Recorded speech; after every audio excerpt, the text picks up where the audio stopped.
iznutra tople, sjajne s lica, u njih se ćušne devojčica. I šta da radi tako sama u divnim žutim cipelama? Zato u pesmu uđe mama, zato u pesmu uđe tata, zato je dodaš sestru ili brata ili oboje, da srce moje ne bude tako tužna i sama u divnim žutim cipelama. Mama se sprema, tata već kreće u reč užasnu u preduzeće. Sestra je uvek na fakultetu, a brat je uvek u krevetu ili još gore u pubertetu. I tako idu sati i sati. I mami nema da se vrati, i tate nema da se vrati, i sestre nema sa fakulteta, i brata nema iz puberteta. I šta da radi tako sama u divnim žutim cipelama?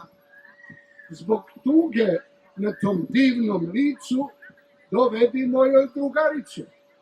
Kad ona dođe, šta ćeš više, zbog čega pesma da se piše? Obična. Nije se desilo ništa. Jutro je i dalje plavo i kiša je i dalje mokra.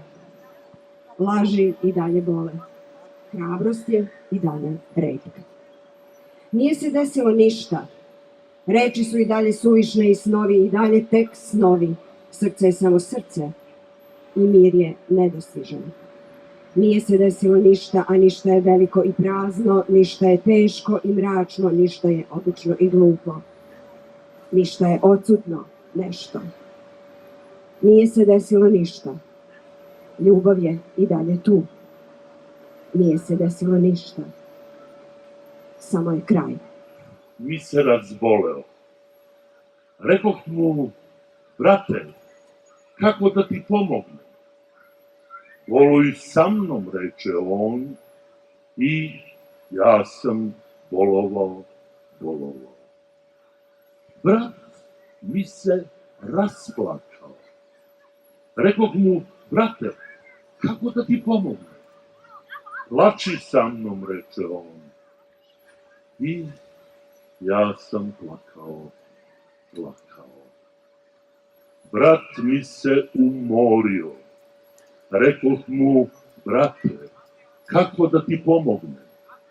Umri sa mnom, reče on, i ja sam umirao. Dobrodošli u ovaj otvoreni park, otvoren za sunce, decu i one koji vole da slušaju poeziju. Moja pesma se zove Otvoren grad. Ovde i sad ja vežem loze kalemegdana da zborovinom kosmetskih vinograda napojim orlove vidika i rane šljivika odbranim junaštvom sanjanja. Ovde i sad ja sam vaša sagrada, večno otvoren grad. A nisam Rim i Venecija, stožer sam evropske vrteške, nikao iz zlatnog preseka vinčanskih vekova, ikonopisan rascvalim barjacima prosvetitelja sebarske arabeske. Ja sam Beograd, ofreskan bojama nemira, istinom posred svemira svoj sam car, s plavom tijarom Dunava oko glave i vencem lovora od 3 morave. Praotac i sin Stefanovih potomaka i potomčica Jefimije i Isidore, što meni ode zbore umesto rekvijema, jer ja sam njihova poezija, Beograd.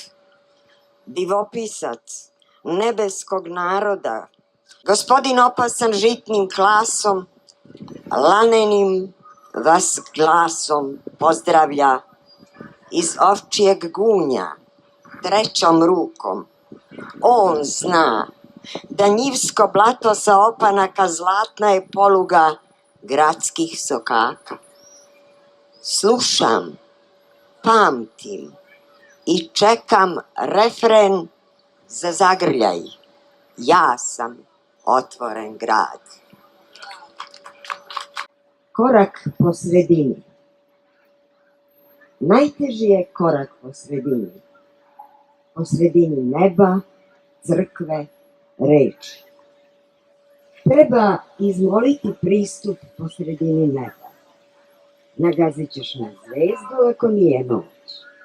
Saplešćeš se o pticu ako dan nije. Ući ćeš u oblake koji nikud ne vode. Ako te propusti zvezda, ako te oblak ne spreči, ako te ptica ne skrene sa puta zdravog razuma, u nebu se sustiže prava misao, korakom po sredini. Korakom po sredini crkve, pradedovskom svećom u glavi, osvetlit ćeš oči freske ili zapaliti odoru svetica, zavisno od dede, skoro nezavisno od vere.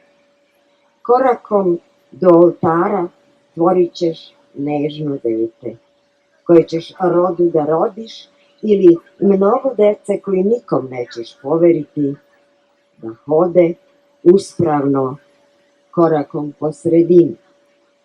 Korakom po sredini najteže je prići reči, jer jezik je varljiva naprava za dela prava.